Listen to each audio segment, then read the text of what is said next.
Estupendo. Bueno, buenas tardes a todos y a todas, bienvenidos y bienvenidas al Centro Cultural Buenavista. Y bueno, como ya sabéis, todos tenemos esta tarde una charla muy interesante que nos la va a dar Nadia Martín. La charla es Comunicación e Igualdad y bueno, es una charla que está programada dentro de el aula de igualdad que lleva la mesa de igualdad, que hay muchas aquí componentes de la mesa de igualdad del foro local de Salamanca. No sé si os sonará esto de los foros locales, yo ya aprovecho un poquitito. Mi nombre es Carmen Castañón, en este caso yo voy a estoy presentando hoy a Nadia y en representación de mis compañeras que están aquí de la mesa de igualdad. Y bueno, ya pues eso, ya meto un poquito de caña y simplemente decir que pues no sé si sonará esto de los foros, pero bueno, los foros locales es la herramienta que el Ayuntamiento de Madrid ya hace unos años nos ha proporcionado para participar, para que los vecinos y vecinas podamos participar en la gobernanza de la ciudad. Y bueno, pues en este caso nuestro distrito tenemos varias áreas, tenemos varias mesas y entre una de las cuales es la mesa de igualdad. No sé si alguno o algunas de este distrito, si es así, de todas maneras da igual si es este distrito o en otro, hasta el 31 de marzo tenéis, si os apetece pertenecer y estar dentro de los foros y participar en lo que queráis, es eso, la vecindad que le apetezca participar y poner nuestro granito de arena en lo que consideramos que es mejorar nuestros barrios, pues es lo que hacemos a través de este instrumento, ¿vale? Si queréis, hasta el 31 de marzo, o sea en este distrito o en otro distrito, pues podéis participar a través de las juntas de distrito donde hay que apuntarse, ¿vale? Yo ahí ya no os voy a decir nada más. Total, que Nadia esta tarde nos va a comentar, creo que va a ser una charla bastante interesante y bueno, yo creo que vamos a intentar hacerlo lo más ameno posible y amena. Y bueno, comentar un poquito quién es Nadia. Me envió su currículum el otro día, que se lo pedí evidentemente, y bueno, pues ella es graduada, tiene un doble grado de Periodismo y Comunicación Audiovisual, ha realizado prácticas en la Asociación de Mujeres Profesionales en Medios de Comunicación, algo que se llama, bueno, tiene sus siglas, se llama Amicopress, y ha trabajado como redactora y fotógrafa en varios medios como Ojo Magazine, La Provincia, Las Gafas Violetas, FN Noticias. Su formación está especializada en género, con cursos como Feminismo y Políticas de Igualdad por la Escuela de Clara Campoamor, en Periodismo y Género por El País, Comunicación no sexista por el medio La Marea y Violencia de Género por el Instituto de Género de la Universidad Complutense 3M, ¿no? Universidad Carlos III, vaya, yo entendía Universidad Complutense 3M, anda, bueno, disculpad. Bueno, actualmente está realizando un máster en estudios interdisciplinares de género, ¿vale? Y llevando a cabo, bueno, pues un proyecto de fotografía feminista, ¿vale? Bien, este taller, pues ya sabéis, como hemos dicho, es un taller de comunicación e igualdad, ya nos va a hablar de varios temas por lo que he visto y por lo que vemos en el cartel.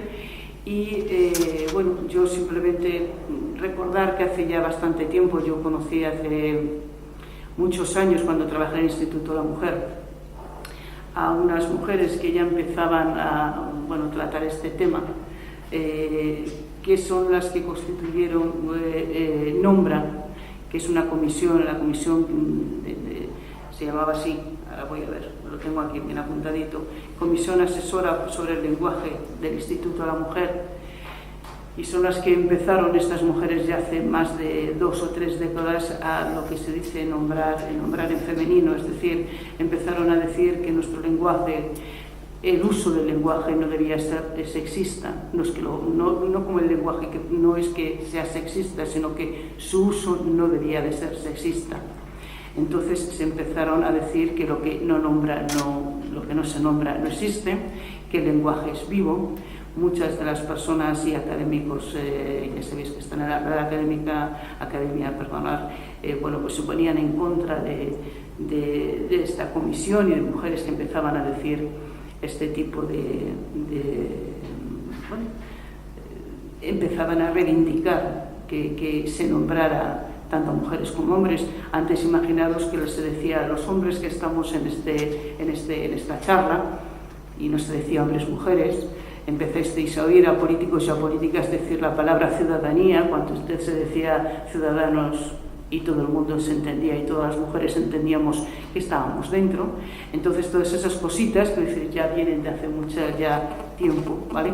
Y estas mujeres son las primeras que empezaron a decir que eso, lo que no se nombra no existe, y que el lenguaje es vivo, y que lo que se trata es precisamente de nombrar a tanto mujeres como hombres, ¿vale?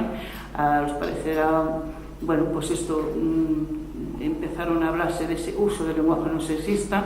Ahora ya hablamos de un lenguaje inclusivo, que ya nos contará Nadia, pero siempre reconociendo que ya llevamos años trabajando en este tema, y que mujeres que yo ya conocí en su momento en el Instituto de la Mujer, pues ya empezaban, ya os digo, las que estaban en esta comisión que se llamaba Nombra, ya empezaban a trabajar este tema. Y bueno, en su momento nos encontraron con el buen panorama que hay ahora, quiero deciros que ahora no se rechaza tanto el feminismo como hace 20 o 30 años, que era muchísimo más complicado hablar de esto y la gente se te reía muchísimo más, así os lo digo. Bueno, yo ya me callo, bienvenida Nadia, y nada, pues nada, cuando quieras ya, pues empezamos.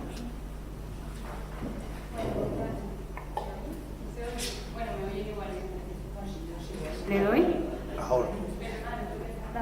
Ah, vale. Buenas tardes. Ahora, gracias por estar aquí esta tarde y formar parte de este taller, que entiendo que siendo una tarde de un frío enero de Madrid, ¿no? Apetece mucho más estar en casa con la manta, pero sin embargo estamos aquí para deconstruir el lenguaje androcéntrico que tanto tenemos interiorizado, ¿no? Así que agradecer tanto a las personas asistentes como a la organización por hacer que esto sea posible. Bueno, yo me voy a poner por aquí abajo, esto va a ser un taller participativo. Voy a comenzar haciendo una breve introducción teórica sobre de qué vamos a hablar, ¿no? Qué es esto del lenguaje androcéntrico, qué es esto del sexismo, y ya continuaremos con unos juegos que haremos y todo. Y bueno, yo creo que el conocimiento no es unidireccional de mí hacia ustedes, sino que es multidireccional, ¿no? Todas las personas que estamos aquí podemos aprender de todas, por eso lo voy a tratar de hacer lo más dinámico posible, y por supuesto, si surgen dudas, lo que sea, que participen, ¿vale? Bueno, empiezo, me voy a poner por ahí para poder pasar.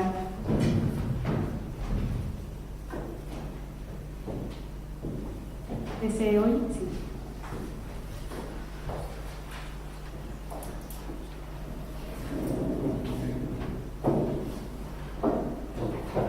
Bueno, partimos de la base de que nuestro lenguaje es androcentrista, ¿no? Y por tanto invisibiliza al 50% de la población, que somos las mujeres, porque por mucho que en los medios de comunicación aparezcamos muchas veces como una subsección, ¿no? Como cosas de mujeres, no somos un colectivo ni una minoría, sino que somos eso, el 50% de la población, por lo que es importante que se nos visibilice, ¿no? Recuperaba aquí una frase de Virginia Woolf que decía: si un marciano visitara la Tierra y se formara la idea de ella con la sola lectura de los diarios, pensaría que se trata de un planeta habitado únicamente por hombres. Bueno, yo añado que no solo los diarios, sino cualquier tipo de medio de comunicación, cualquier libro de texto, pasaría de igual manera, ¿no? Si vemos los telediarios, la sección deporte posiciona el deporte universal como el masculino, ¿no? Como centro de todas las cosas, y deporte femenino como una subsección, ¿no? Como si fuéramos una minoría. Y bueno, de la misma manera sucede en los libros de texto. De hecho, un estudio reciente de Ana López Navaja analizaba qué tipo de contenidos se ofrecían en los libros de texto que se daban en secundaria, ¿no? En los institutos, y concluía que solo el 7,5% eran referentes femeninos, que esto trae como consecuencia, por un lado, una sobreidentidad lingüística en los niños, ¿no? Que se creen capaces de cualquier cosa, porque si ve que todos los creadores y demás son figuras masculinas, pues se crea esa sobreidentidad, y en las mujeres aparecen subordinadas o invisibilizadas e infravaloran sus propias capacidades, ¿no? Y bueno, todo este tipo de reivindicaciones sobre por qué es importante usar un lenguaje no sexista no es algo nuevo, como bien exponía la compañera. De hecho, ya en el 1405, Christine de Pizan en su obra más conocida, que es La ciudad de las damas, denunciaba que a las mujeres se les había arrebatado la voz pública, ¿no? Y denunciaba a su vez que todos los escritos que habían sobre qué eran las mujeres eran en un aspecto peyorativo y todo lo considerado negativo, ¿no? Y ella decía, me preguntaba cuáles podrían ser las razones que llevan a tantos hombres a vituperar a las mujeres, criticándolas bien de palabra, bien en escrito y tratado. No es que sea cosa de un hombre o dos, sino que no hay texto que esté exento de misoginia. Al contrario, filósofos, poetas, moralistas, todos, y la lista sería demasiado larga, parecen hablar con la misma voz. Si creemos a estos autores, la mujer sería una vasija que contiene el pozo de todos los vicios y males, ¿no? Y en efecto, así era. De hecho, la obra de Christine de Pisan, por mucho que fuera del 1405, que esta autora es la considerada la primera escritora profesional, no fue hasta el 1786 que se recuperó su obra como propia de ella, porque hasta ese momento se había asignado a un escritor masculino, ¿no? Boccaccio, como bien pasaba con muchos inventos y demás. Y bueno, ¿por qué es importante el lenguaje? Pues porque todo lo que decimos tiene una significación, ¿no? Aquí la semántica es muy importante, las palabras no están vacías, sino que llevan una carga simbólica muy importante. Aquí recuperé unas palabras de María Eugenia Fernández, que en el libro que tengo aquí, y les recomiendo encarecidamente, que es Género, Lenguaje y Discurso, exponía: la lengua permite conocer una sociedad en la medida que fija las representaciones simbólicas o se hace eco de los prejuicios y los estereotipos existentes en la misma. Nos transmite una visión del mundo y es el modo de expresión de nuestro pensamiento. Todo posee significación dentro de la comunicación. Además, también afirma que a través del lenguaje incorporamos conocimientos, valores, prejuicios y estereotipos. Es la herramienta para expresar significación y un instrumento a partir del cual podemos conocer las peculiaridades socioculturales de los diferentes lugares, ¿no? De hecho, es una herramienta muy útil para las personas que se dedican a la etnología, ¿no? Para conocer qué tipo de características tiene un lugar, analiza el lenguaje. Entonces, cuando te vengan a decir el lenguaje no es tan importante, la persona, perdona, sí que es muy importante, ¿no? Luego las palabras de Isabel en Mujer y Comunicación también me parecía importante destacar que ella decía: hombres y mujeres construyen su identidad en un proceso de socialización constante, cuyo objetivo es naturalizar la posición de cada cual en la sociedad, a partir de intereses económicos y ideológicos que establecen relaciones de poder, ¿no? Y en efecto así es, porque al final el lenguaje lo tenemos tan interiorizado, ese androcentrismo, que lo vemos como normal, ¿no? Y no... muchas veces ni te cuestionas que el lenguaje tenga ese sesgo sexista. Y bueno, ¿de qué hablamos, no? Cuando hablamos de un lenguaje sexista, pues un lenguaje que por las palabras escogidas o el modo de estructurarlas... ¿Te puedes sumar el micrófono? Sí, este no... Es que espera. A ver, este mejor, ¿no? Bueno. Aquí el lenguaje por las palabras escogidas o el modo de estructurarlas resulta discriminatorio por razón de sexo. Aquí digo razón de sexo por su sentido etimológico, pero bien sabemos que no es razón de sexo, sino de género, ¿no? Que no tiene por qué ir ligado necesariamente. Entre las múltiples formas en las que se percibe el sexismo lingüístico se encuentran la ocultación, la exclusión, la subordinación y la desvalorización de las mujeres. También en el lenguaje iconográfico se percibe sexismo, como analizaremos luego algunos anuncios publicitarios a ver qué imagen nos transmiten, ¿no? De las mujeres. Y bueno, la forma de representación que se haga de las mismas. Por tanto, sí, por supuesto que el sexismo es algo que tenemos las personas interiorizadas y la lengua la construye quien habla, ¿no? Somos las personas las que tenemos ese sexismo interiorizado. Pero hay quien usa este argumento para decir que el lenguaje no es tan importante porque como el sexismo reside en las personas que lo usan, no hay que cambiar el lenguaje, y en realidad es todo lo contrario, porque el lenguaje es un aspecto más de la sociedad, ¿no? Entonces, ¿qué menos que tratar que su uso no sea discriminatorio y sexista? Bueno, aquí quería volver a destacar a Virginia Woolf, que ella decía: la historia de la oposición de los hombres a la emancipación de las mujeres es quizás más interesante que el relato de la emancipación misma, y en efecto vemos que muchas veces así sigue siendo, ¿no? Vemos unos titulares hace meses que nos ofrecía la Real Academia Española, que por un lado no veía posible una reforma constitucional que introduciera este lenguaje inclusivo, y por otro decía que no lo iba a abordar en el pleno porque estaba lleno de cosas que eran más importantes, ¿no? Que es un argumento que nos suelen decir mucho cuando indagamos en este tipo de aspectos. Sin embargo, quería rescatar una frase de Kate Miller, que ella en Política Sexual decía que lo personal es político, por tanto todas las cosas que forman parte de nuestro día a día, entre ellas el lenguaje, es política también, ¿no? Y nosotras y nosotros somos los dueños de lo que decimos. Por tanto, qué tipo de expresiones utilizamos son decisiones particulares, ¿no? Y bueno, vemos que todos los cambios y todas las reivindicaciones feministas que hacemos a través de nuestro uso se ve reflejada en la Real Academia Española, porque sí que es cierto que muchas veces, no, le exigimos a la Real Academia que cambie esto, ya, pero lo estamos cambiando nosotras y nosotros en nuestro día a día, si al final lo que está recogido son los usos que hacemos, ¿no?, de ese lenguaje. Entonces vemos por un lado que la Real Academia Española toma una nueva postura a raíz de estas reivindicaciones y sí considera correcta la fórmula de consejos de ministras y ministros, ¿no? Que sabemos que al principio estaba ahí, no, solo ministros, y hasta que dijo, bueno, ya lo están usando, no me queda otra que aceptarlo. No fue hasta diciembre del año pasado que incluía la palabra sororidad, a pesar de que lleváramos años utilizándola, pero bueno, más vale tarde. Y la palabra feminicidio también como asesinato machista a una mujer por el hecho de serlo. Y bueno, vemos una nueva postura también del actual director Darío Villanueva, en la que afirma que la Real Academia iba a intentar corregir su déficit histórico de mujeres. Vamos a ver a qué se refiere exactamente con déficit histórico. ¿Ven alguna mujer ahí en la pantalla? No, ¿verdad? Bueno, pues esto lo pueden ver en la misma plataforma de la Real Academia Española, que no ha habido ni una mujer en la dirección de esta academia, y no ha sido precisamente porque no hubiera mujeres perfectamente cualificadas para el puesto. De hecho, rechazaron a mujeres como Carmen de Burgos, Rosalía de Castro, María Moliner o Gertrude Gómez, ¿no?, que eran mujeres que estaban perfectamente capacitadas para ese puesto, pero literalmente, como le dijeron a ellas, que no podían porque las señoras no podían ser aceptadas para ese tipo de puestos, ¿no? Y vemos como todo ese androcentrismo que había en las posiciones de poder de este tipo de academia se ve reflejada luego en un lenguaje androcéntrico. Pero ¿de qué hablamos, no?, cuando nombramos que el lenguaje es androcéntrico? Bueno, pues ese enfoque secado de la realidad que consiste en considerar a los hombres como el centro y la medida de todas las cosas, ¿no? Como exponía la compañera, hombre se consideraba lo universal, que no es hasta relativamente reciente se ha ido dejando de utilizar este término.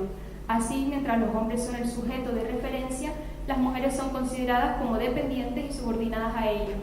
Esta manera de mirar y representar la realidad influye en el uso que hacemos del lenguaje, ¿no? De hecho, tal es así que la antropología se estableció como estudio del hombre y no precisamente, o sea, ustedes cuando piensan la historia del hombre, ¿viene a nuestro imaginario alguna mujer? Difícilmente, ¿no? Si vamos a estos dibujos que seguro que todas y todos conocen, érase una vez el hombre, cuando aparecen mujeres aparecen en un segundo plano, medio desenfocadas, más pequeñas, ¿no? La evolución del hombre, qué casualidad que si el hombre nos incluye a todas y todas, siempre aparece una figura masculina, ¿no? Y bueno, de lo que se trata es de contar con un lenguaje inclusivo, correcto y fiel a la realidad, es decir, que visibilice al 50% de la población que somos las mujeres, ¿no? Repito, no somos un colectivo ni una minoría. Con respecto a lo de la antropología, a lo que hacía referencia antes, vemos aquí libros como Harry Shapiro, Clark o Ralph, que en libros sobre antropología aparecen figuras casualmente, ¿no?, masculinas, y hombre, cultura y sociedad, la identidad del hombre, estudio del hombre, ¿no? Al final, excusar diciendo que el vocablo hombre representa a la humanidad, vemos que no es del todo cierto, ¿no? Porque al final, en todo este tipo de libros que estudia el origen de la humanidad, aparecen mayoritariamente figuras masculinas. Bueno, todo este tipo de aspectos que estoy aquí nombrando trae 3 consecuencias principales. Por un lado, la invisibilidad de las mujeres; por otro, el menosprecio de nuestras capacidades; y por último, la discriminación en los medios de comunicación, ¿no?, como veremos a continuación. Por tanto, nos incluye el masculino genérico, de verdad. ¿Qué imagen viene a nuestra cabeza, ¿no? Lo que les decía, al escuchar la historia del hombre.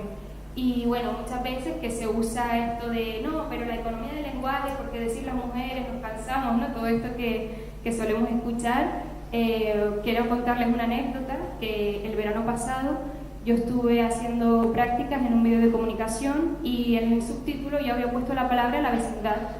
Y bueno, al día siguiente era prensa diaria y cuando vi impreso el periódico, vi un subtítulo que yo no había escrito de esa forma, que me habían cambiado la palabra vecindad por los vecinos y los empresarios, que es como, vale, si hablamos de economía del lenguaje, ¿por qué no poner la vecindad y sí poner los vecinos y los empresarios?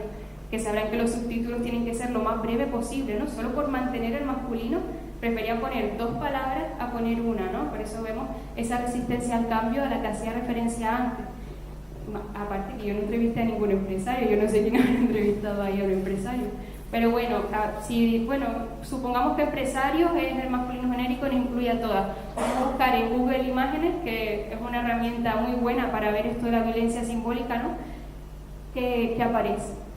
Anda, pues si pongo empresarios aparecen mayoritariamente hombres y cuando aparecen mujeres aparecen en un segundo plano o desenfocadas, y eso pueden hacer la prueba buscándolo, que es así, ¿no? Y bueno, entrando un poquito en la recomendación sobre buenas prácticas, hemos visto que el término hombre oculta a las mujeres, ¿no? Vale, pero ¿cómo podemos emplear un lenguaje no sexista?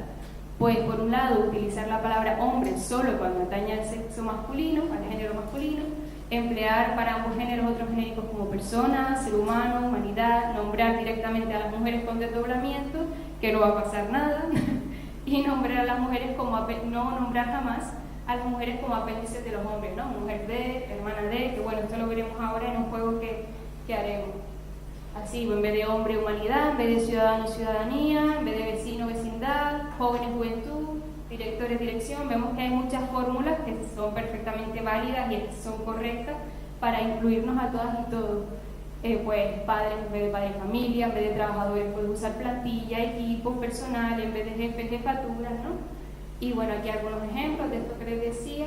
Y quise destacar una frase de Amelia Valcárcel, que si no la conocen es una de las feministas teóricas más influyentes actualmente, y en un artículo reciente para El País hacía una reflexión que me parecía interesante traerles, ¿no? Ella decía: es falso que imaginemos a obreros hombres y mujeres. La mera antigüedad de una regla no la justifica, como tampoco el criterio de la brevedad de la expresión justifica la desaparición de las mujeres en los plurales, donde se quisiera representarlas. Abreviemos, pero no a la mitad de la especie de nuestro relato del mundo. Y concluía diciendo: la regla del español que indica que el plural masculino representa lo masculino tanto como lo femenino esconde este delicado e incómodo secreto, que no funciona en la realidad, ¿no? Y bueno, aquí quería hacer un análisis del término señorita, ¿no? Y preguntarles, ¿alguna o alguno utiliza señorito? No, ¿verdad? Entonces vemos cómo en el lenguaje se produce una asimetría en el trato a mujeres y hombres, y que la forma de dirigirse a nosotras, por un lado, nos infantiliza, la señorita, incluso cuando tienes que rellenar algún informe, ¿no? Te sale ahí, ¿es señorita o señora? ¿Y por qué? Porque es un tratamiento en función de si eres soltera o no, ¿no? Según la Real Academia Española, es tratamiento de cortesía aplicado a la mujer soltera, señorita. Sin embargo, el señor es señor, ¿no? Y ya está, no hay ninguna subordinación a si es casado o no. Entonces, vemos cómo estos usos jamás se aplican a los varones, jamás los infantilizan ni los convierten en dependientes de nosotras. Bueno, pues vamos a hacer un juego. Yo les voy a dar unas páginas con una serie de definiciones. Viendo el título, van a ser por pareja, yo los iré dando, y van a tener las duales aparentes, que ahora veremos lo que es. Y bueno, cuando ya estén todas repartidas, sería decir en alto para ustedes, antes de leer la definición, cuál es el significado de esa palabra, y luego leerlas a ver si de verdad son duales o si son aparentemente duales, ¿no? Bueno, voy a repartir.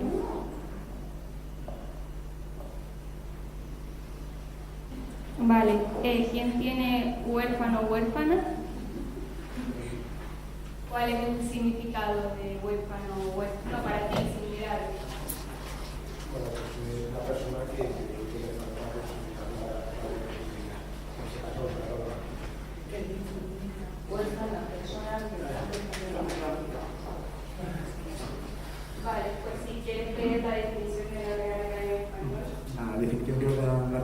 española, es dicho de una persona de menor edad, a quien se le ha muerto el padre y la madre, uno de los dos, especialmente el padre.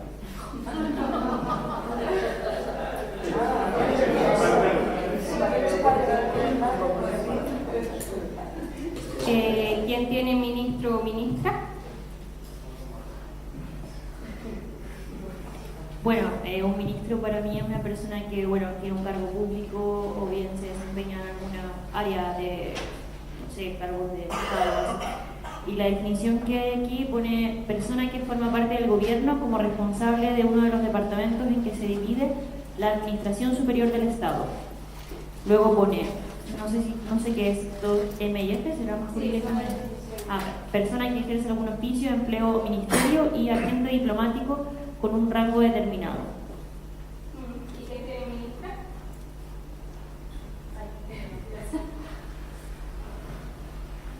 La primera definición es la misma y la segunda es la que cambia, que pone mujer del ministro. Vemos como aparecemos subordinadas a los hombres, pero ellos no aparecen como marido de la ministra, ¿no? ¿Quién tiene coñazo?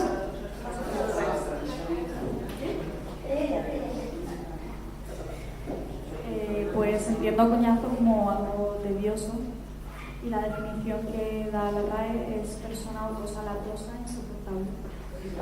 ¿Y cojonudo? Latosa e insoportable.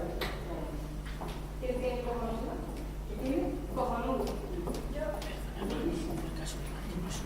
¿Y qué acepciones pone de mujer? ¿Mujer pública, no? Dime solo los títulos de cada uno. Pone mujer de gobierno, mujer de la calle, mujer de culto, mujer fatal, mujer mundana, mujer objeto, mujer orquesta y mujer pública y pobre mujer. ¿Y quién tiene hombre? Entiendo tanto personas de sexo masculino como hombres de como hablábamos antes de engloba a ellos, a la persona. Y aquí dice ser animal, racional, varón o mujer. Luego la definición de varón, persona de sexo masculino, varón que ha llegado a la edad de adulta y varón que tiene las cualidades consideradas masculinas por excelencia. Y la acepción sería hombre anuncio, hombre araña, hombre bueno, hombre de armas, hombre de barba y hombre de capa de espalda. Entonces vemos como las acepciones de lo que es mujer son todas peyorativas, sin excepción, y todas las que se consideran hombres son buenas, hombre araña, hombre bueno, ¿no? Y bueno, vemos que hombre público es como hombre entregado al gobierno, ¿no? Y demás, mujer pública, prostituta también, ¿no? ¿Quién tiene gobernante? Bueno, pues para mí es miembro del gobierno y aquí no hay mucha diferencia, es quien gobierna, partido gobernante. ¿Y gobernanta?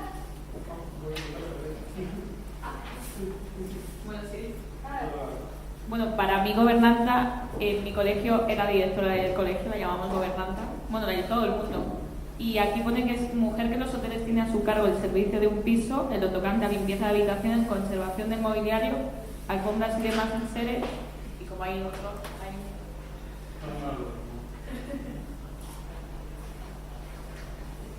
Sí, es más o menos lo mismo, solo dice que es la mujer que tiene a su cargo el personal de servicio en una casa o hotel. No tiene nada que ver con el gobierno. Claro, cómo se utiliza para el espacio privado de la casa, ¿no? Cuando se refiere a las mujeres, y al espacio público y a la gobernanza cuando se refiere a los hombres. ¿Quién tiene un cualquiera en masculino? Un cualquiera también, ¿no? Entonces, aquí dice pronombre indefinido, designa a una persona indeterminada. ¿Qué significa? ¿O es singular? Sí, ese es un concepto. Sin referencia a un sintagma nominal mencionado, sobreentendido. Pregúntale a cualquiera. Y otra excepción es pronombre indefinido, toda persona en singular sin referencia a un sintagma nominal mencionado, sobreentendido. Eso le puede suceder a cualquiera. ¿Quién tiene una cualquiera? Una cualquiera cuando tiene que decir un grupo de cosas, de varias posibilidades. Y aquí pone Es despectivo, mujer de conducta moral o sexual reprochable, precedido de una o unas, por ejemplo, se comportan como unas cualquiera. Vale, ¿quién tiene perro?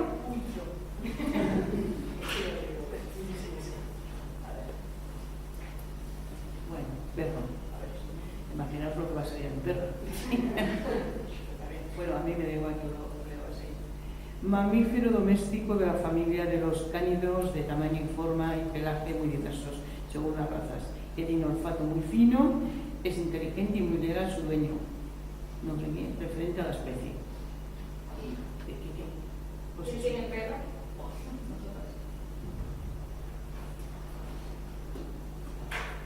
Perra, que es un clásico, es perra prostituta. Vemos la cantidad de sinónimos que tiene la palabra prostituta, no la tiene ninguna otra en la historia, yo creo, ¿no? ¿Quién tiene héroe?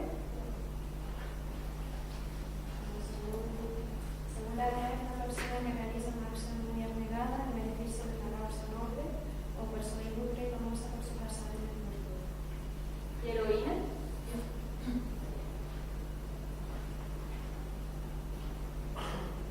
Bueno, pues para mí era igual que héroe, en femenino, ¿no? Y uno es droga adictiva, obtenida de la morfina. Nada que ver. Entonces vemos como esto de las duales aparentes, ¿no? Son palabras que aparentemente masculino y femenino deberían tener la misma significación porque es la misma palabra, pero vemos que no, que todo lo considerado en el universo femenino es peyorativo y todo lo considerado en el universo masculino es lo positivo, ¿no? Entonces es importante reflexionar sobre qué significado tienen las palabras que empleamos, porque no es criticar el significado que está ahí en la RAE, no es cómo utilizamos nosotras y nosotros las palabras, porque si no se utilizara un cualquiera, que es algo indeterminado, claro, tiene lógica, pero una cualquiera, ¿por qué se utiliza como una mujer que disfruta libremente de su sexualidad, ¿no? Entonces me parecía interesante traerles ese juego. Bueno, por otro lado, es importante también conocer que el uso de la E o de la X son para personas de género no binario, ¿no? Conocer que el lenguaje debe también no discriminar a personas que no se identifican con el género masculino o femenino, ¿no? Y les traía ahí un tuit de Alex Orue, que es un activista LGTBI de México, en el que decía que el uso de la X efectivamente no es solo para referirnos a ambos sexos, sino a cualquier género, ¿no? Que va un poco más allá de lo binario. Luego, antes de entrar en el lenguaje no racista, quería hacer un breve paréntesis y situarme que soy una mujer blanca, eurocentrada, ¿no? Desde la posición de privilegio que tengo, no pretendo ser voz de una discriminación que yo no sufro, pero sí hacer referencias a autoras que luchan por un lenguaje no racista. Ahora vamos a ver qué autoras son, pero antes vamos a ver qué tipo de expresiones o connotaciones negativas utilizamos en nuestro día a día y que no nos damos cuenta, pero son profundamente racistas, ¿no? Porque igual que como veíamos que todo lo relacionado con el universo femenino era considerado negativo, de la misma manera pasa con todo lo relacionado con negritud. Denigrar, si analizas etimológicamente de dónde viene esa palabra, una palabra totalmente racista. La lista negra, ¿no? Trabajar como un negro, tener la negra, un día negro, mercado negro, dinero negro como sinónimo de ilegalidad, oveja negra, ¿no? Vemos como todo es de la supremacía blanca y todo lo considerado negro es lo malo. Bueno, este titular nos lo dieron la semana pasada y no hay por dónde cogerlo, pero vemos que una de las expresiones que utiliza es una expresión profundamente racista, ¿no? Me pone negra. Y bueno, con respecto a medios de comunicación que luchan contra este lenguaje racista que tenemos profundamente arraigado, por un lado está Afroféminas, que para mí es el más importante, porque tienen artículos muy interesantes que nos ayudan a deconstruir el racismo que tenemos tan interiorizado como el machismo, porque nos hemos creado en una sociedad así. La revista Negra, Chimamanda Ngozi, tiene numerosos libros y una charla TED muy interesante, entre ellas les traje aquí El peligro de una historia única, ¿no? Pícara Magazine, donde colabora Lucía Bomio, que es una periodista y activista afrofeminista, que me parece muy interesante leer. También colabora en el periódico El Salto, y Desiree Vela, que acaba de sacar un libro que se llama Mujer Negra en España, y colabora también en el diario El Público, y me parece muy interesante también leerla. Bueno, vamos a indagar en qué tipo de prácticas periodísticas nos encontramos hoy, ¿no? Porque, como les digo aquí en la presentación, un periodismo sin perspectiva de género no es buen periodismo. Aquí les traigo a la autora Nuria Varela, que en su libro Feminismo para principiantes expone que no hay ninguna razón lingüística que impida feminizar las profesiones, ¿no? Que un trato sexista sería arquitecto y poner el nombre de una mujer, y un trato no sexista es arquitecta, porque es importante nombrarlas, ¿no? Y feminizar las profesiones. No hay ninguna razón lingüística que lo impida, puesto que continuamente se inventan palabras para nombrar nuevas realidades. De repente alguien dice concreta y lo añaden en la RAE, pero no nos vamos a nombrar, ¿no? Y bueno, los medios de comunicación, como bien sabemos, son transmisores de valores, ¿no? Y tienen una responsabilidad social al tratarse de una cuestión de derechos humanos. Tal es así que la Federación Internacional de Periodistas propicia unas directrices para las noticias sobre la violencia machista, y en ellas pone: la violencia de género es una de las violaciones de los derechos humanos más frecuentes y toleradas en el mundo, y se informa poco mal en las noticias. En un informe que realizó junto a la UNESCO, pone que es esencial que los medios promuevan la igualdad de género, tanto en el medio laboral como en la imagen que se da de las mujeres. El periodismo también significa dar una imagen justa de las noticias, un uso de lenguaje neutro y no sexista. Y con respecto a las noticias sobre violencia machista, impone: informar en un asunto tan sensible no se puede improvisar, requiere profesionalidad, humanidad y respeto. El incumplimiento en la aplicación de las normas al tratar con las afectadas como una mala conducta en las entrevistas puede agravar el trauma y puede incluso añadir más sufrimiento y empeorar el impacto a lo largo de la terrible experiencia de la superviviente. Y bueno, informar sobre violencia de género, para empezar, no hay que presentar los casos como aislados, sino que hay que contextualizar y tener presente que son parte de un problema social que afecta a los derechos humanos de todas las mujeres. Bueno, vamos a ver malas prácticas que nos han dado la prensa online en los últimos meses. Por un lado, el diario El Público. A ver qué imagen le tiene a usted a la cabeza de este hecho. Mueren una niña y un hombre tras caer desde un quinto piso en Málaga. Fallece una niña de 6 años y un hombre al precipitarse al vacío desde un sexto piso en Málaga. Parece que se cogieron la mano y se tiraron los dos, ¿no? Cuando no, el titular debería ser: un hombre asesina a una niña, ¿no? La tira por la ventana y luego se suicida. El relato vemos que es muy diferente, ¿no? Luego muere una mujer, un nuevo caso de violencia de género, que ahora veremos que eso mal. Muere una mujer, ¿no? Parece que las mujeres morimos, no sé. Tenemos esa manía, ¿no? Las mujeres no fallecen o pierden la vida sin más, sino que somos asesinadas. No son muertes, sino que son asesinatos. Esta eslogan que habrán escuchado en numerosas manifestaciones feministas, ¿no? Tiene una brutal importancia, por eso que decía los medios de comunicación. No titular con nuevo caso, porque cuando ya una noticia empieza, nuevo caso en tu cabeza es, bueno, otro. Da igual, ¿no? Le resta importancia. Entonces transmite que es uno más, que no tiene relevancia y que no se trata de un gran problema social, ¿no? Contar con fuentes expertas es súper importante, no ir al vecino: ay, era súper buena persona, no lo entiendo. ¿Qué aporta eso a la noticia más allá de nada? No ofrecer detalles sensacionalistas, porque vemos muchas veces en prensa sobre un gran charco de sangre. ¿Para qué? O sea, el guión de una peli, es una noticia, no respeta a la víctima, en fin. No incluir declaraciones ni rumores de personas de la vecindad, como decía, y preservar la intimidad de la víctima, por supuesto, que hemos visto en prensa muchas veces dan los datos de la madre, del padre, de la casa. ¿Para qué? O sea, para añadir el amarillismo y morbo a la noticia, que, repito, no aporta nada. Bueno, las expresiones que hay que usar son violencia machista, violencia de género y feminicidio, ¿no? Cuando hablemos de este tipo de asesinatos. Nunca usar los términos violencia doméstica, que es otro tipo de crimen que está igualmente penado, pero no es en este caso la terminología correcta. Violencia de pareja tampoco, violencia familiar tampoco y crimen pasional tampoco. Menos mal que poco a poco se van eliminando este tipo de expresiones para los crímenes machistas y que se considera que a las mujeres nos asesinan por el hecho de serlo, ¿no? Bueno, por supuestísimo no hacer victim blaming o culpabilización de la víctima. Vemos, esto es un titular de hace escasos meses, esto es un periódico de Canarias en el que decía: la mejor violada del grupo pasaba a San Juan con unas amigas y se emborrachó.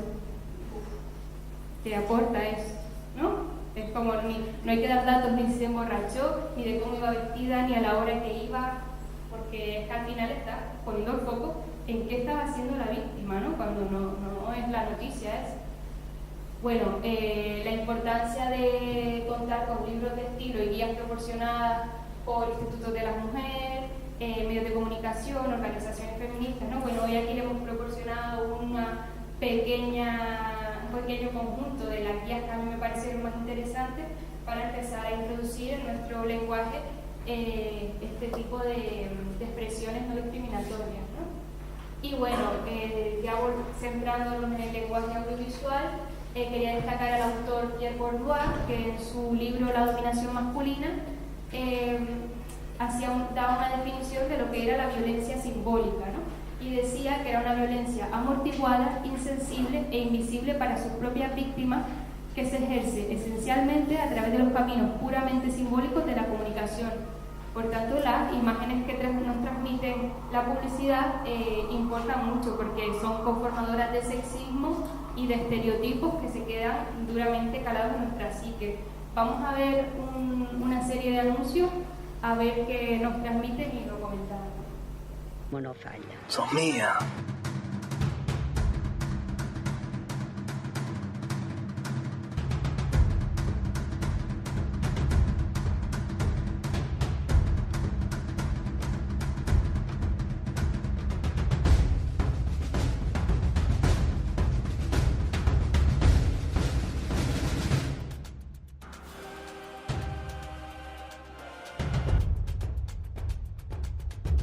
Pórtese como un hombre.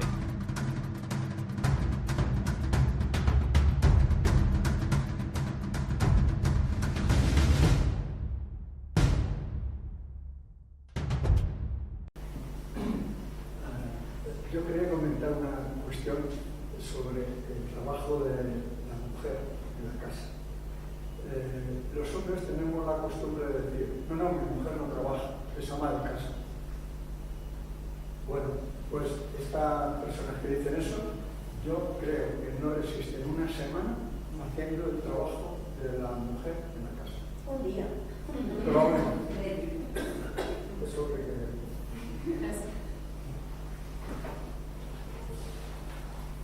Bueno, pues vemos mujeres cosificadas, mujeres militantes, mujeres sexualizadas, mujeres amas de casa, los roles tradicionales de género, ¿no? De limpiar, de cuidar de los niños, cuidados, limpieza, sexo, un poco más. O sea, no sé, alguna compañera se ha injetado algo más, pero creo que es una cosificación brutal de la mujer, una instrumentalización.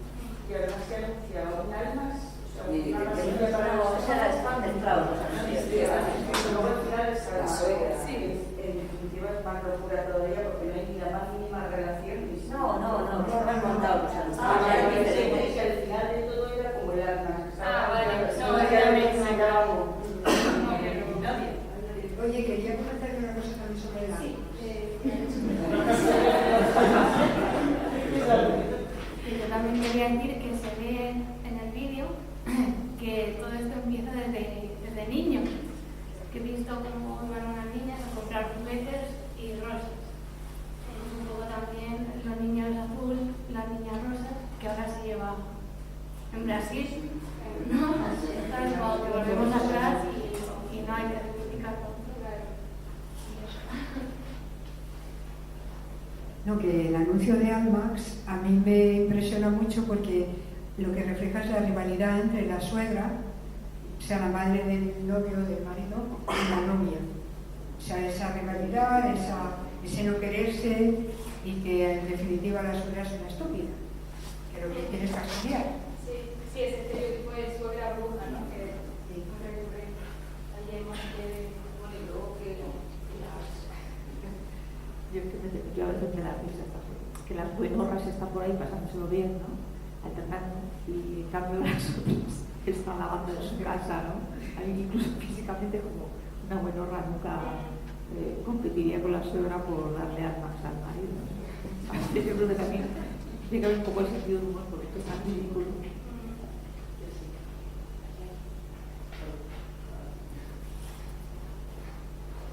Bueno, yo lo poquito que me he fijado de los hombres que se ven en las imágenes es muy triste, porque realmente la mayoría de lo que se ve es típica potencia sexual, ¿no? Los hombres tenemos que ser una potencia sexual en todo momento, y ves a las mujeres subordinadas a ello, a nosotros como una máquina sexual imparable, y a ellas como un recipiente de esa máquina sexual.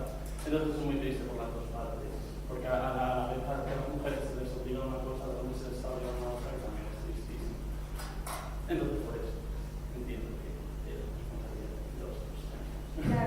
Claro, de hecho la importancia de la publicidad en la conformación de nuestra identidad es imprescindible, porque desde pequeñas y pequeños las imágenes que nos llegan parece que son una proyección de lo que debes ser, ¿no? Que debes alcanzar. Y eso que decía Diana de la imagen de masculinidad tóxica y de feminidad, ¿no? Relacionada con sexualidad, con estar en la casa, al final es una imagen que es errónea y totalmente dañina, ¿no? Y bueno, vamos a ver algunas consecuencias de este tipo de publicidad. Sabemos que la publicidad sexista lleva esta definición de Pierre Bourdieu, ¿no? Que traía de violencia simbólica, que influye notablemente en ese proceso de socialización de género, ¿no? Porque al final, como decía, las imágenes que nos llegan conforman nuestras identidades a través de unos estereotipos limitantes y de unos estándares normativizados, ¿no? Porque al final la normatividad se crea de todas las instituciones, de todas las imágenes que nos llegan y demás. Y bueno, aquí quería traer una teoría de una forma muy breve, porque esto daría para otra conferencia entera, pero Judith Butler, en El género en disputa, hablaba de la performatividad del género, ¿no? Que dirán, qué raro suena esto, que en realidad es un concepto muy sencillo. Ella define el género como significados culturales que acepta el cuerpo sexuado. Explica que el género no es natural, sino que el conjunto de gestos, actuaciones y deseos crean la ilusión del género, ¿no? Que es una construcción cultural. Por esto lo de la performatividad del género. El género es performativo, estamos actuando todos los días en función de si te dijeron que eres una mujer o un hombre, ¿no? Y ¿qué es ser una mujer? Pues nos lo dice la publicidad, nos lo dice nuestro entorno, nos lo dicen las instituciones educativas.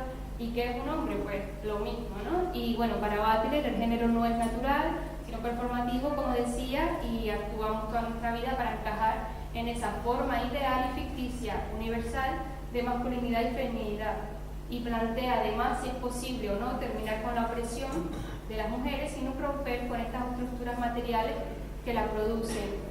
Y en esta línea, y ya para ir cerrando, Simone de Beauvoir en El segundo sexo afirmaba que no se nace mujer, sino que se llega a serlo, y que es la sociedad la que crea este constructo que conocemos como femenino, ¿no? Y vemos la importancia fundamental del lenguaje, porque si todo lo que nos llega, que está relacionado con el universo femenino, tiene una significación peyorativa, ¿qué imagen tenemos de las mujeres, ¿no? ¿Qué imagen tenemos de nosotras mismas y de nuestras compañeras?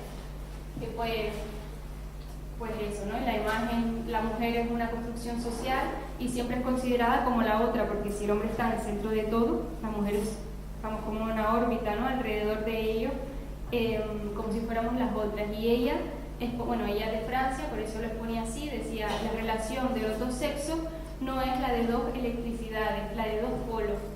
El hombre representa a la vez el positivo y el neutro, hasta el punto de que en francés se dice los hombres para designar a los seres humanos, habiéndose asimilado la acepción singular de la palabra vir a la acepción general de la palabra homo.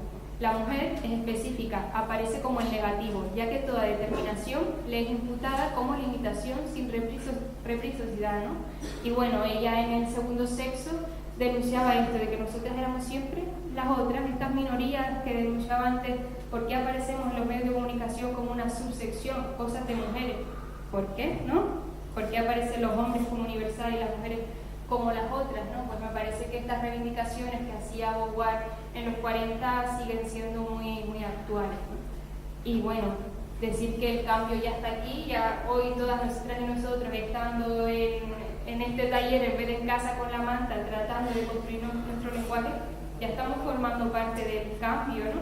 Entonces me parece muy importante que en nuestro día a día tratemos de deconstruir toda la toxicidad que nos han metido en vena desde pequeñas y pequeños, y entre ellos está el lenguaje, ¿no? Que refleja los cambios que experimenta la sociedad. Vemos aquí una imagen del último 8 de marzo, que fue una manifestación masiva con la que hicimos historia, y bueno, que yo creo que el cambio ya está aquí, que no hay marcha atrás, y que por supuesto el lenguaje es una parte más de nuestra cultura que no hay que dejar de lado y que hay que modificar.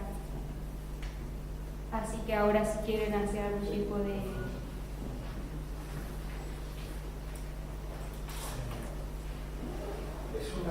Es una alusión a lo que la compañera al principio ya planteó, y es las razones por las que decimos los hombres y no los humanos.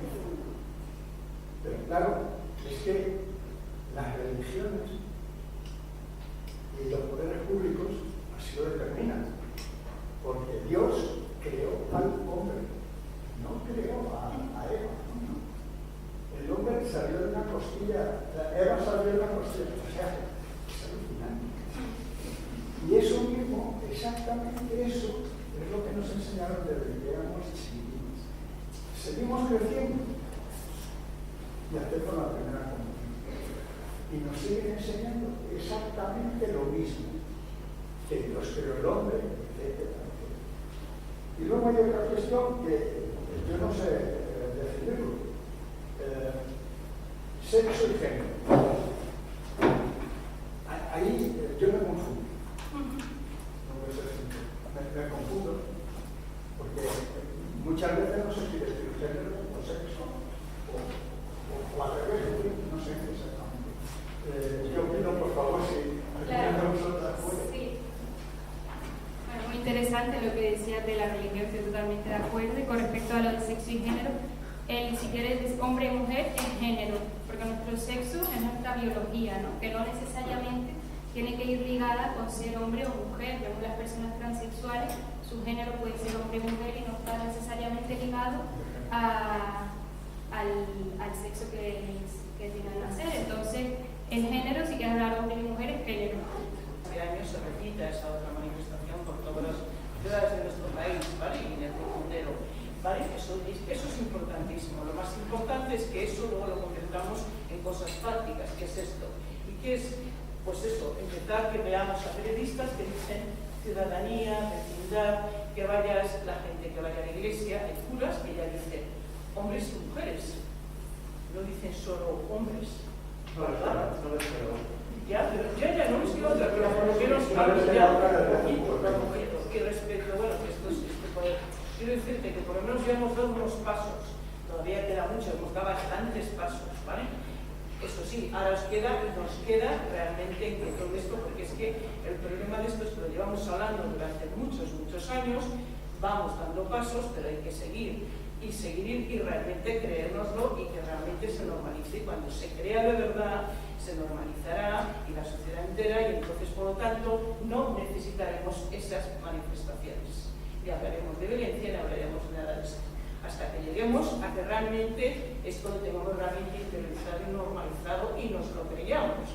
Porque eso es otra historia, que realmente no lo tenemos que creer. Porque mucha gente...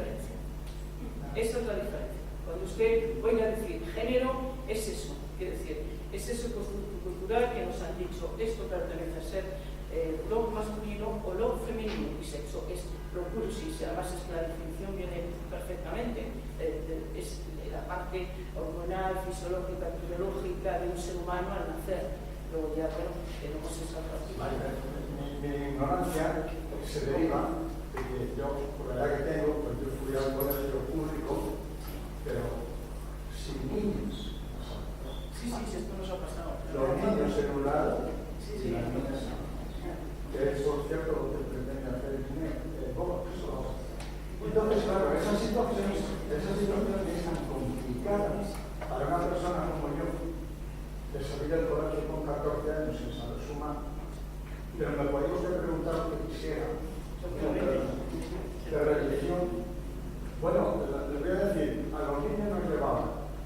a misa todos los domingos por obligación y nos repartían un papelito en latín, porque era misa cantada. Y la teníamos que cantar en latín.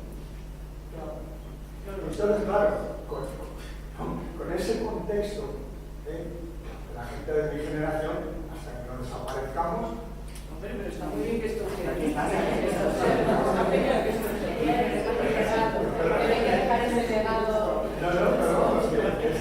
Yo quería como tú, por ejemplo, eso no lo conoces, porque no se da a conocer. Y eso es importantísimo, porque explica la situación actual. Bueno, quería dar las gracias y dos aportaciones como periodista, y al final, como todo el mundo hoy en día es periodista, tiene sus blogs. Cuando a veces vas a cubrir algo y en la mesa hay hombres y mujeres, procura que la foto, que hoy en día el redactor hacemos la foto, si no puede salir la protagonista del acto, que a veces ni siquiera va a poner en la foto, procura que salga una mujer, o cuando en la mesa hay mujeres, ¿no?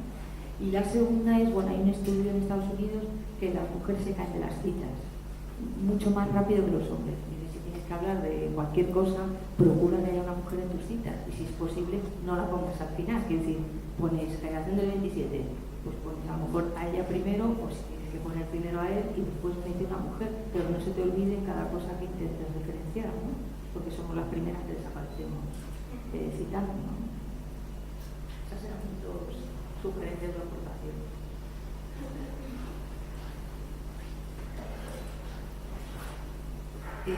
Pues yo, un poco refiriéndome a lo que tú dices, porque debemos de ser de la misma generación, pues yo lo que veo es que igual que la memoria histórica a cualquier nivel es necesario, en esto del feminismo también, y no solamente para conocer pues la primera ola y la segunda ola del feminismo, etcétera, que sí que está muy bien, pero también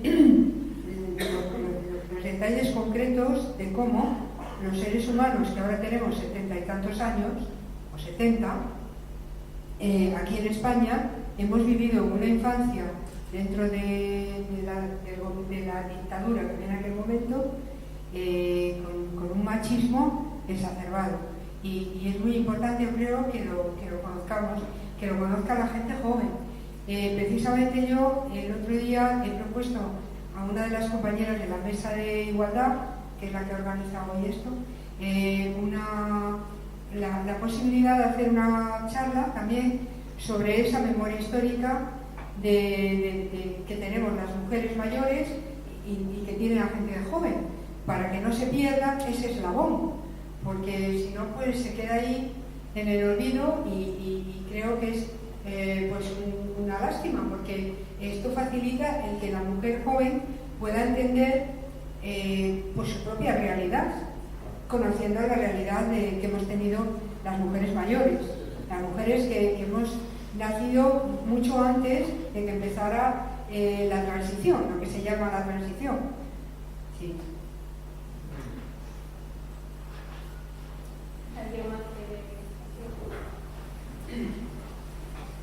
Bueno, yo quiero decir algo, o sea, a modo de reflexión en verdad general. Yo soy enfermera y creo que también hay cierta, o sea, todo lo que hemos estado conversando ahora mismo trasciende a las profesiones de una manera que uno ni se imagina.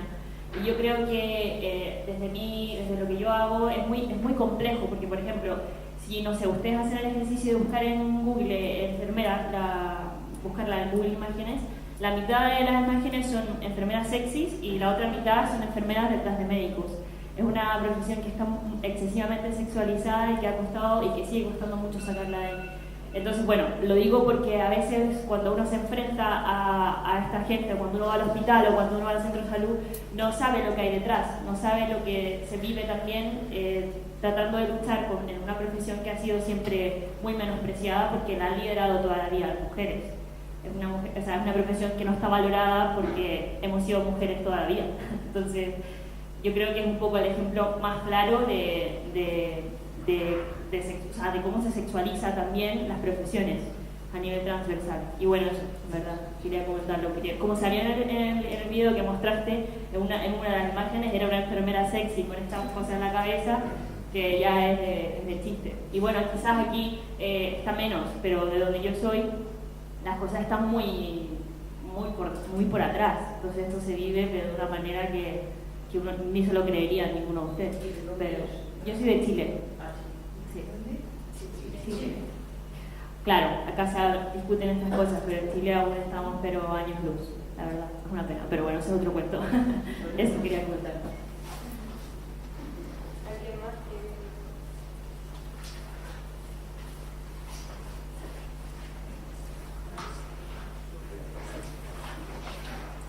Al hilo de lo que comentaba Constanza, creo que tiene mucha razón, que tenemos que hacer, o sea, nuestra memoria histórica feminista, porque no es que no haya habido, pues hemos tenido muchas dificultades para llegar donde han llegado los hombres, pero es que según su rastreo ha habido mujeres en todos los campos de la ciencia, del arte.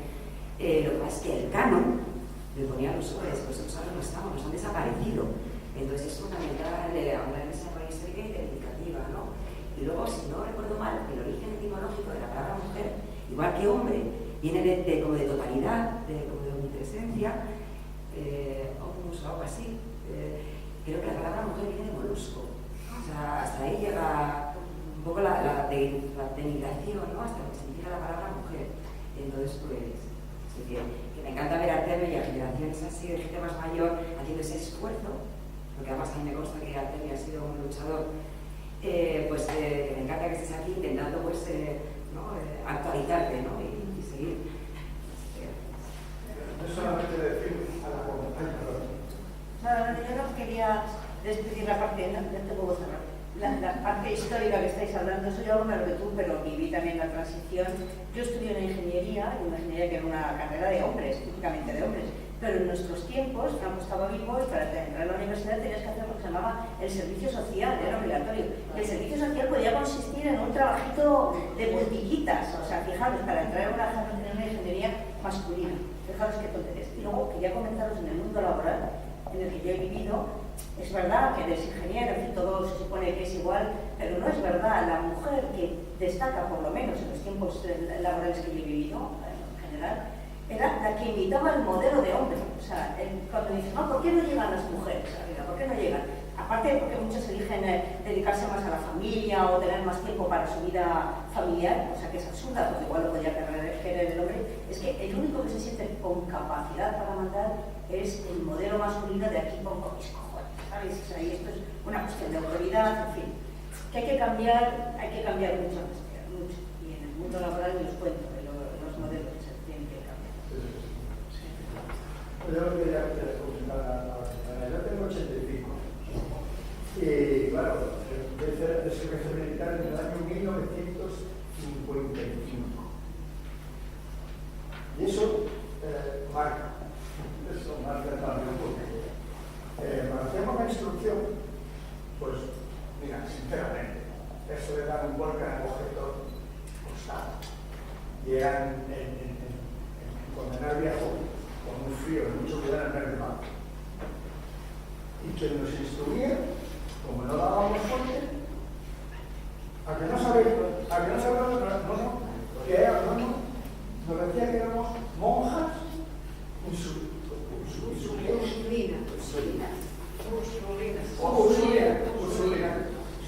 Eso no me decía. O sea, sería imposible tal. Pero no por nuestra parte, sino meterse con las monjas ursulinas. ¿Qué tiene que ver? Vamos, o sea, el machismo hasta los hombres. Ya lo he dicho usted, pobre hombre, también a ellos se les pide un modelo de tú eres el que estás siempre arriba, el que es peor, pero también a ellos les han puesto un modelo. Y yo quería comentaros una cosa muy rápido, es que si miráis en Génesis, la Biblia, Eva no es la primera mujer. Antes hubo otra mujer, Lili, claro. Entonces, bueno, pues si lo conocéis ya no digo nada. Pero el detalle es cómo esta mujer se rebeló y dijo que no iba a someterse al hombre, sino que los dos tenían que ser iguales. ¿Y qué han hecho con ella? Pues borrarla de la Biblia, ya no nos lo enseña. No la han borrado de la Biblia. En la Biblia sigue, pero en la religión quien te enseña es la otra, la Eva, no la que fue creada a la vez que el varón. Porque Eva no fue creada por Dios. Ya, bueno, por eso. Entonces nos cuenta la historia de la que ya nos indica que tiene que ser la que se somete. Si alguien más quiere decir algo.